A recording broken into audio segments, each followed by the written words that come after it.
You are live. 7, 6, Holy 5. shit. Say all your curse words. Whoa. Whoa. Hey, Mikey. This is it. Game winning drive. It's good to see you, man. We're starting our journey today to win 20 million bucks. And whenever you do that, it feels good, right? Whenever you start a journey like that. First step. First step. Yes. So we're representing Survivor Atlas. This is game winning drive. We're gonna be, sharing our thoughts as we get closer and closer to these huge prizes that Circa's offering this year. Of course, we got the main event. They're guaranteeing 15 million. People are speculating it's going to get to 19, 20 million. All of which that we can scoop, Mikey. Just because every year so far has had multiple winners doesn't mean this isn't the year where we don't, punish them.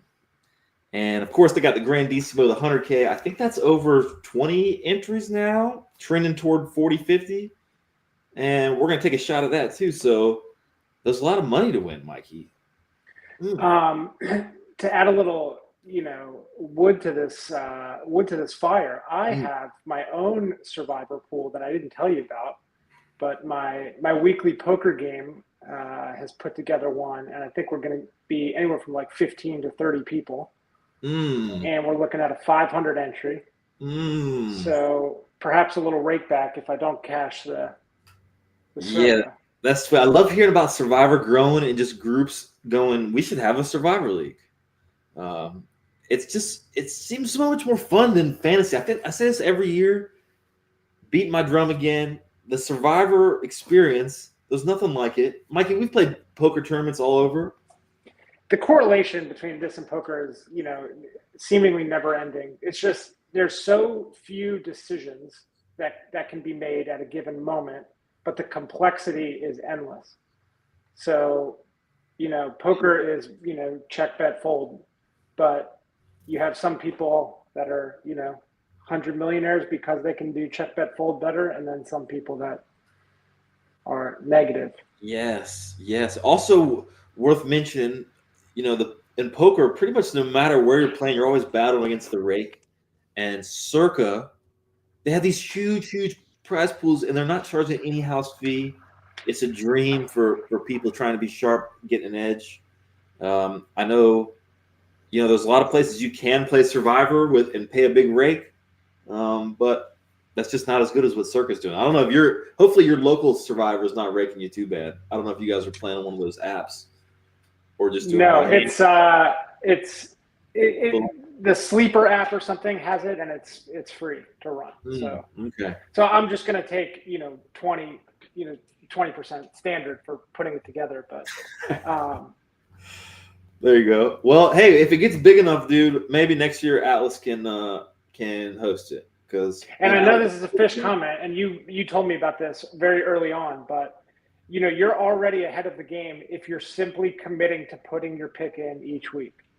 Oh yeah. Because we're we can bet all the money that there's going to be at least one person that does not submit a pick. So in a no rake environment, we are ahead of the game if we can only commit to just submitting a pick. That's right. One thing last year though, we built this thing on Atlas that would track how many no picks every week and how much equity they burned because it was exciting. And then the field, like 3 weeks in, went on a 2-month stretch of no picks, and it was a lot less fun opening the Circa PDF every day and seeing no picks on when the picks came out. And since it's kind of sad, I wonder if us putting the no pick little instrument on the website last year made people. No, come on. If you're susceptible to a no pick, you're not the type of person that's going to be checking the Twitter PDF. I'm skeptical. I don't know, man, because years before, you look at 2020, 21, 22, 23, there's always just no picks every week, and it just goes on and on. And it's it's like one of the funniest things every week. It makes everyone in the field feel good. And last year was a difference. And I've seen some people say, oh, maybe the proxies finally got their act together. But I don't think all those no picks were because of proxies sleeping in. I think it was because of humans. And Of course, we did get one no pick last year. I think maybe the week before Thanksgiving, and the entry was worth what, like 50 or 100K. So that was a huge torch. That's a lot of equity, just right. I mean, there could be a podcast dedicated solely to the no pick people. Like we should go investigate them, and Yes. what happened in your life that like a Vice documentary. Like we got to go find these people and like get into how they're the week one no picks. That's whatever. But like by week 4 or 5, whatever, then presumably it's something interesting that has happened. Yeah. Extra. I mean, maybe not interesting. Maybe just depressive. But I know the guy's name. Like last year, they had the big no pick. His name was like My Three Sons, so something like that. I think his sons are probably like, if it was about his children, maybe a little disappointed and dad putting up a no pick. Oh well, we're not going to no pick this year at all. We got a good system. I do wish, we're saying, Circa has this $20 million ish prize pool. It's huge.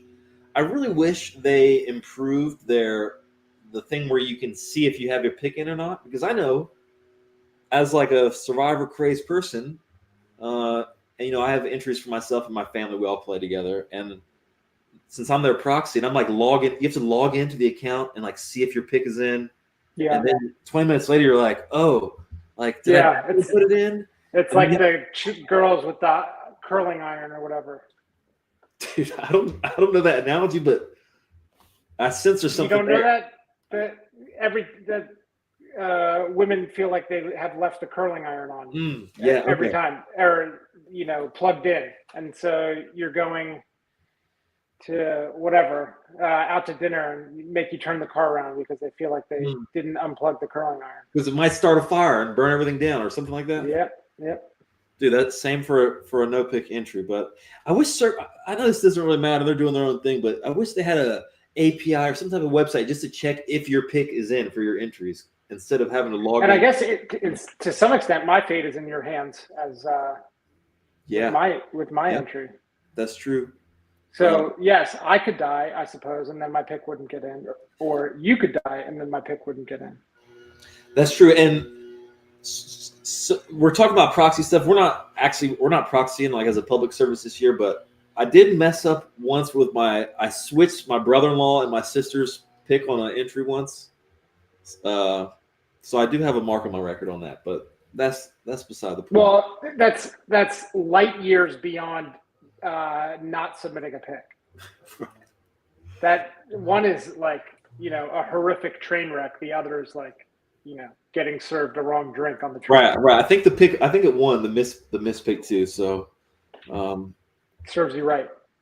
Yeah, just as thinking about Survivor as much as we do, there's no way we're sleeping a pick. It's too fun. The decision, spending all week thinking about the decisions and not putting them in, that's not happening. How often are you like physically changing it after it's been submitted? Oh, you can't do that. Okay. You actually can't, or you cannot. Okay.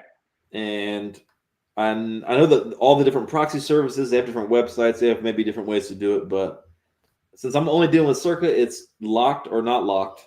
And because of that, it gets stressful because I try to wait as long as possible to put the pick in. I think that's the sharp way to do it.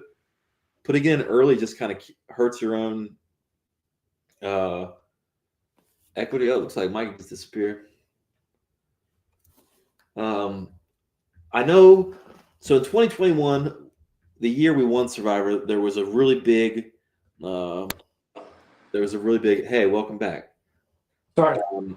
The Saturday, I think it was the weekend before Thanksgiving in 2021, when Steelers they tied the Lions. A lot of people were on the Steelers, and they got eliminated based on the tie. And that was the year they announced they announced Big Ben had COVID. I think it was like, I should have looked this up, but it was either a couple minutes before the deadline or a couple minutes after. But I know if you were in that situation, you're about to pick Pittsburgh, and you saw Big Ben was out because of COVID, like you would be glad that you waited until the end so you could change it, right? And I know we don't have all the COVID cancellations and weird stuff nowadays, right? but But you never it's know. not fair to do that, What? to open that up as a possibility. But so you're saying if you submit your pick on a Monday, it's locked? Yes, yes. Okay, Yes, some I'm people do learning that as I too. go.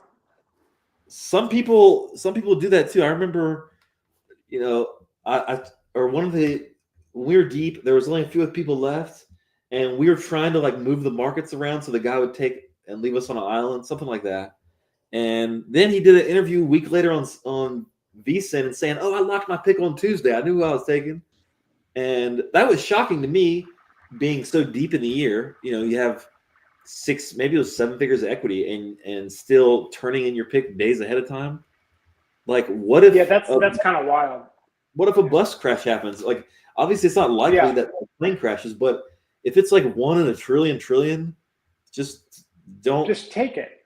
Just take your take your free chance. Yes. So this year, interesting because this is the first Thursday night football game that's had big Survivor implications. Well, before you get into that, you know, the I keep saying the parallels to poker, but it's like I remember it was Lucky Len that was like you're never drawing dead, even if you get it in against quads on the flop, right? And Mm. technically you have 0 outs. The turn in the river could come 4 club, 4 club. Yes. And Survivor, like, you only have one decision you're making every week. So like you just don't make the decision to torch the last bit of the money. Yeah, yeah, like the time variable is one that exists and you can make it favorable to you or not favorable to you. So, choose not to do that. Yes. So let's talk a little bit about week one. We don't got to go into all the stuff. I know, just as like a intro to what we're doing this year. Last year we had the Survivor tailgate every Thursday, 4 o'clock Vegas time, leading into the games. And as we've grown so much, I feel like we just need to take that entire hour and dedicate it towards hanging out with our community, talking Survivor, nailing down our picks, and game winning drive. We're supposed to, is where we kind of lay out all the stuff we're thinking. We're going to be doing it on Tuesdays, so we know the week is like not really developed on a Tuesday. You don't know all the info you're going to know, but you know a lot, right? And this is our preseason setup, so we're going to be going more into all the games next week. But it's worth saying, just as a Survivor like macro wrinkle, is that the Thursday game, the opening NFL game, has been like a competitive, good game for years. Where they put good teams against each other where it's close line. But this year we got Philadelphia hosting Dallas, and it's not a close game. And I think it's the biggest, or no, it's not the biggest spread we've ever seen in an opener. Because in 2020, Circa had a big Thursday game, but it's the biggest one in years. People will be picking it.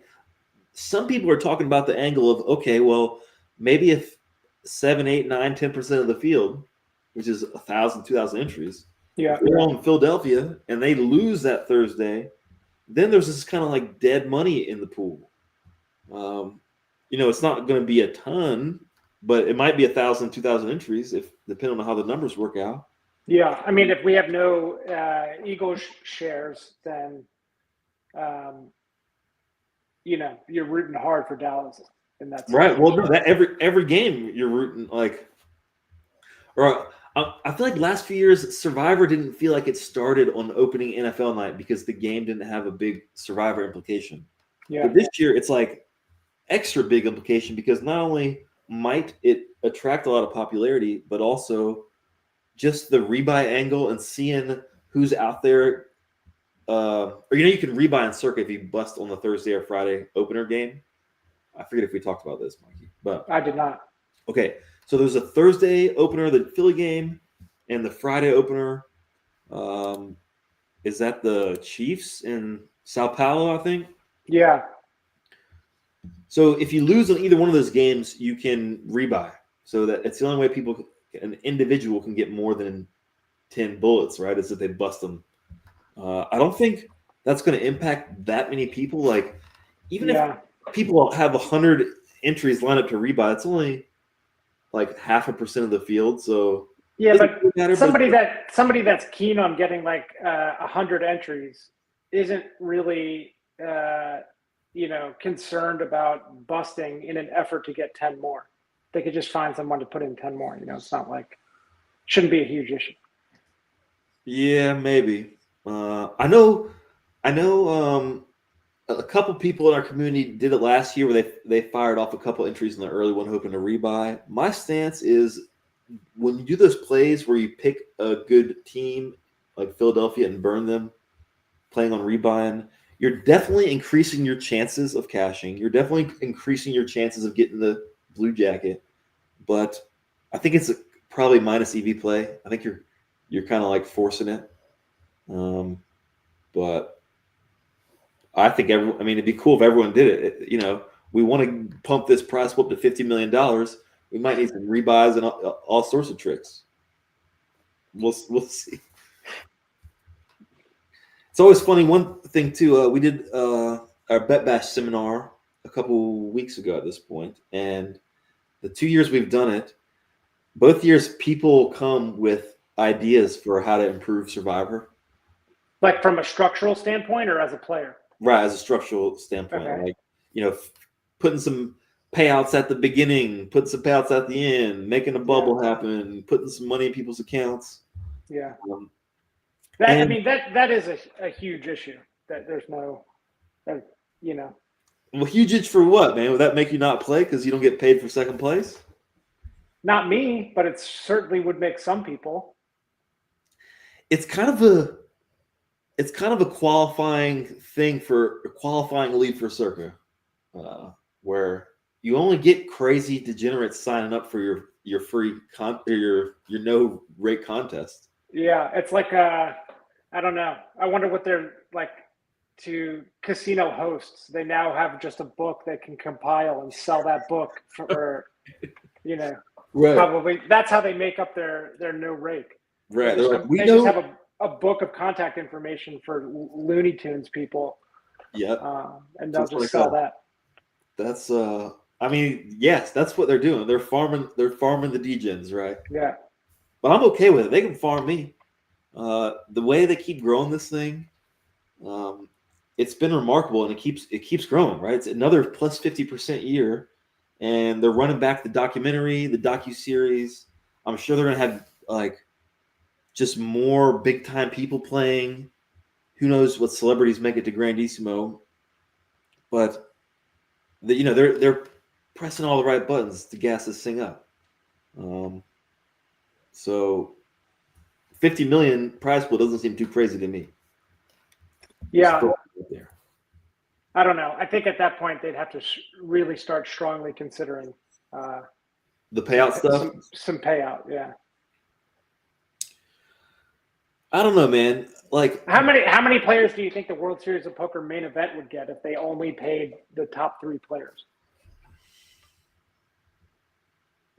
I mean, yeah, that would be a real dumb tournament. But there's so many differences in Survivor. Right? Survivor, you can cash out. You can hedge it any week. Like, yeah. Imagine the World Series letting you buy insurance or run it twice on an all-in hand. Maybe a lot of people play with winner take all. You can. People like you can. But like an average Joe that is in the contest, I shouldn't say that they're not sophisticated enough to hedge it, but hedging presumably requires some, you're going to have to set aside a big chunk of cash to put down. That's true at the end, but Circa's pretty good working with people at the end for what it's worth. Okay. All right. So when you're in the final few, I'll hook you up with the credit guy. Okay. All right. But I don't think they just let you bet the credit on anything. You can't just go bet on craps. I wonder if someone's ever done that. Like, Circa, you've lent me the money to hedge against myself, and just lend me a little more for craps. You take it out of the hedge of the hedge. We'll have to try that out in January when we're up there after the winter ceremony. Fingers crossed. So, Mikey, do you have any hot takes on week 1 of the NFL? Like, are you a Aaron Rodgers stan? Are you a LA Rams truther? You got any stuff you're leaning on for Survivor, or are you just going to try to play the numbers game, or what's kind of your first? I waver. I go back and forth. Part of me, I don't know, in at times in my life in the March Madness brackets, I was 1, 2, 3s, 4s, all the Yep. And just sending it with all 1 seeds in the finals, and then that's it. So if that translates to this, I'd simply just sort it by highest point spread and take it from the top. And be done with it. But I don't know that that's going to be my strategy this time. Although it is a little relaxing if that's your strategy. I've seen people say this. Oh, I want to make a pick that helps me sleep at night, which is the opposite of my approach. But that's what you like. I don't necessarily like it. I'm still working on my theory, but if you literally just take you take the spreads, sort it, select the one that is at the top of your list that you haven't picked yet, and then that's it.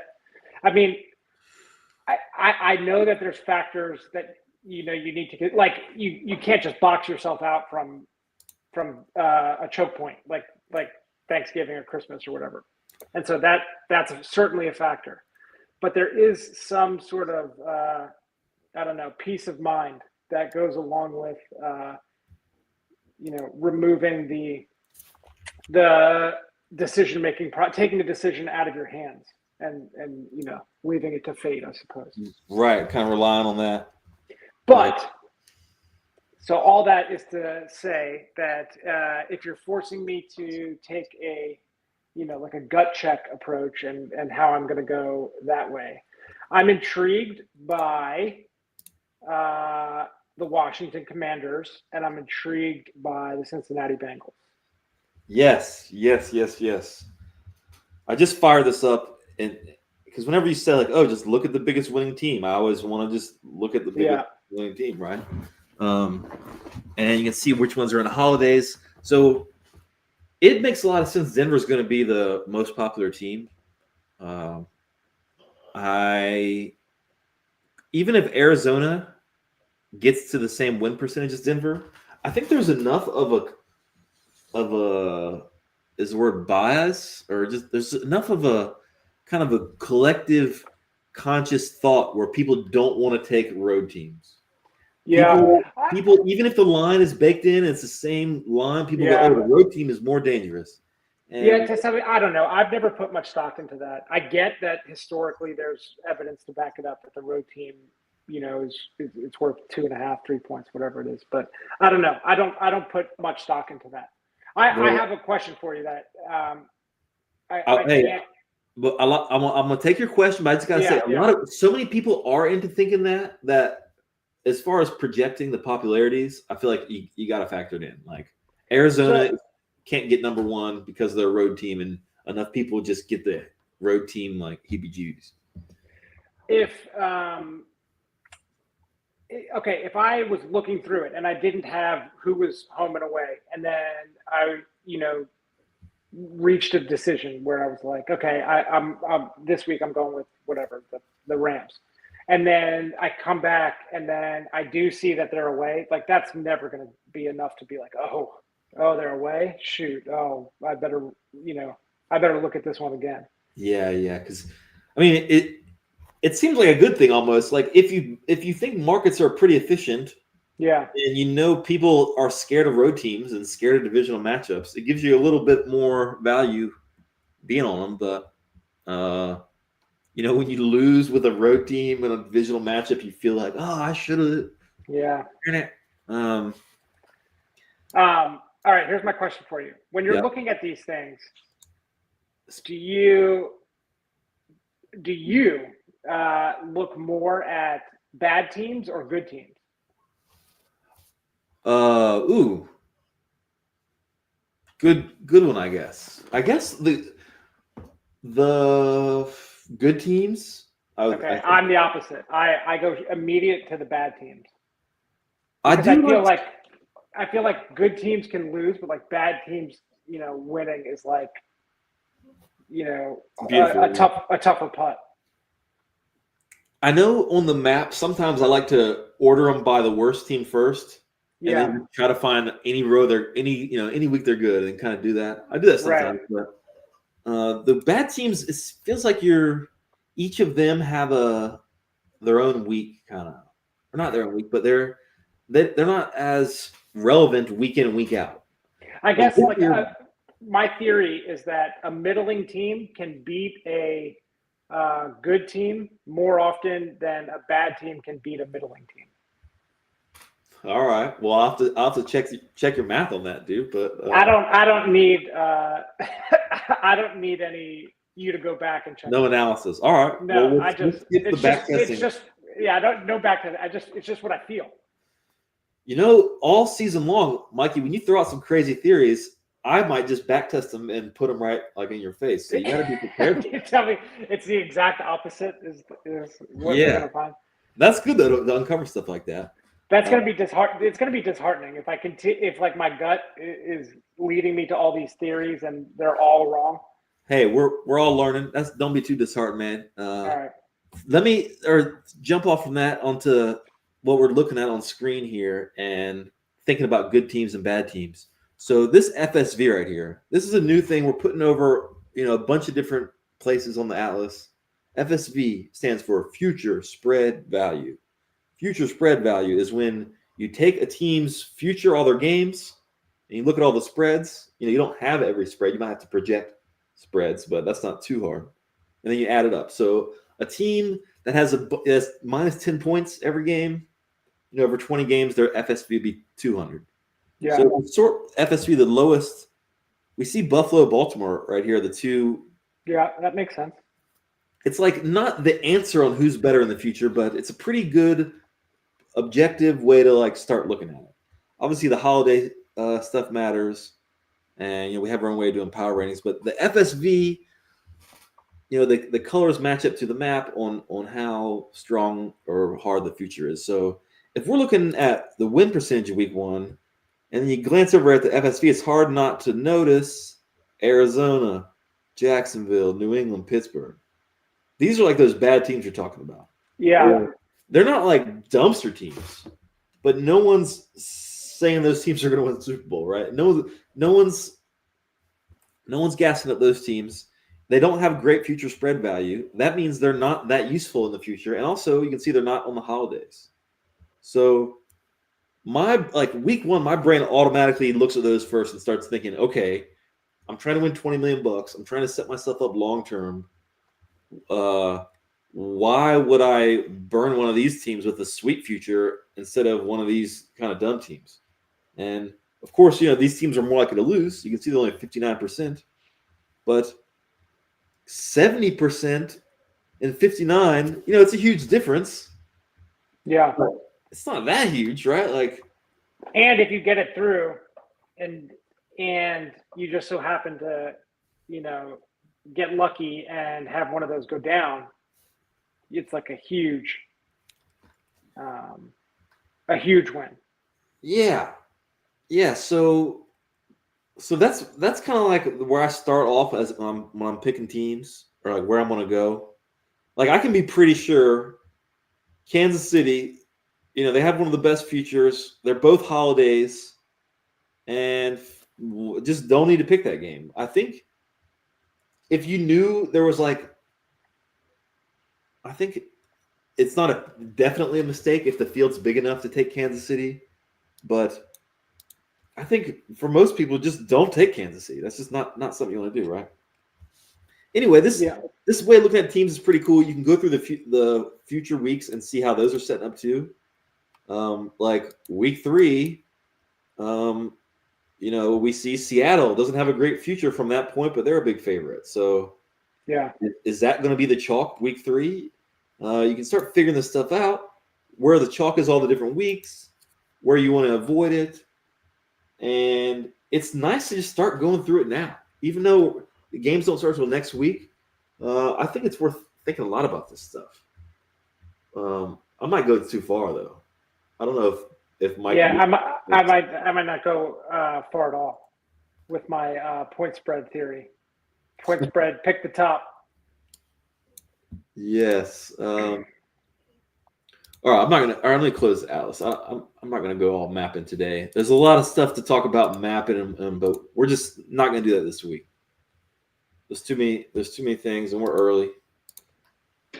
Just back here with you, Mikey. All right. So you're gonna play the Circa stuff? Yeah. You're gonna play your local one.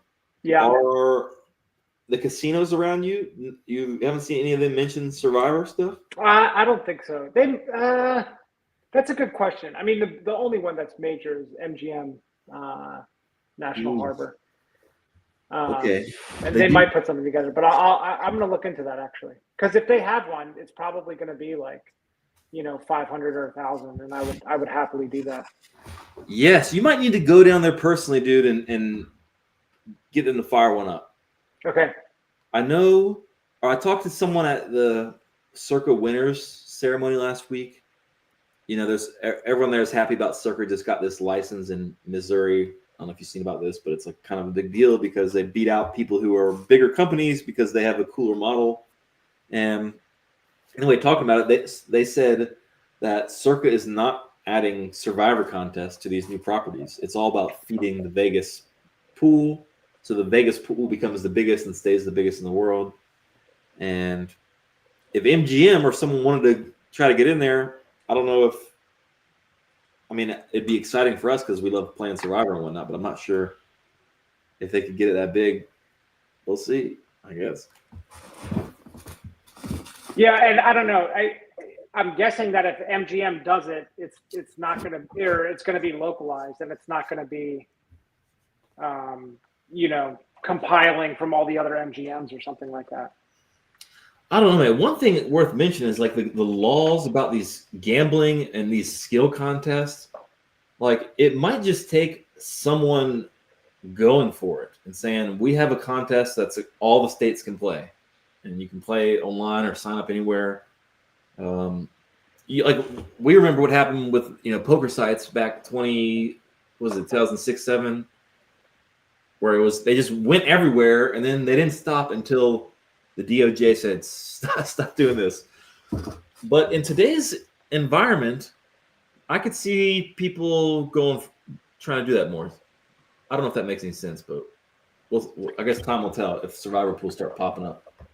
Maybe. I mean, people are itching to do it, so I don't know. And it seems relatively easy from like a standpoint of putting it on. So right, just take some pics and then just release a PDF, and then Survivor Atlas handles the rest. Right. Yeah. Okay, Mikey, this has been, dude. It's exciting just to get it flowing, man. We got spaces on Thursday, and then next week we're gonna do this again, but we're gonna be like picking our teams. So, are we releasing our pick prior to like submission, official submission date? No, I don't think so. I think for Grandissimo, maybe we'll talk about it after the deadline happens. But oh shoot, Love Baxter, what's up, man? Thanks for joining. But I don't know when we'll release picks and stuff. I think people will just use Survivor Atlas, follow the people they want to follow, and then when week one, it's for the big contest. Who gives a shit? It's still exciting though. No, I mean like in terms of like protecting information. Oh, right. I'm not like I'm not playing it close to the vest. Right. Yeah, I am. 20,000 entries, like who cares? Like, yeah, exactly. Say what you got. yeah, and if we lead people off the cliff with us, then Yeah. whatever. So If people want to counter us, that's cool too. But I'm looking forward. I know we've grown a lot since we started last year in spaces.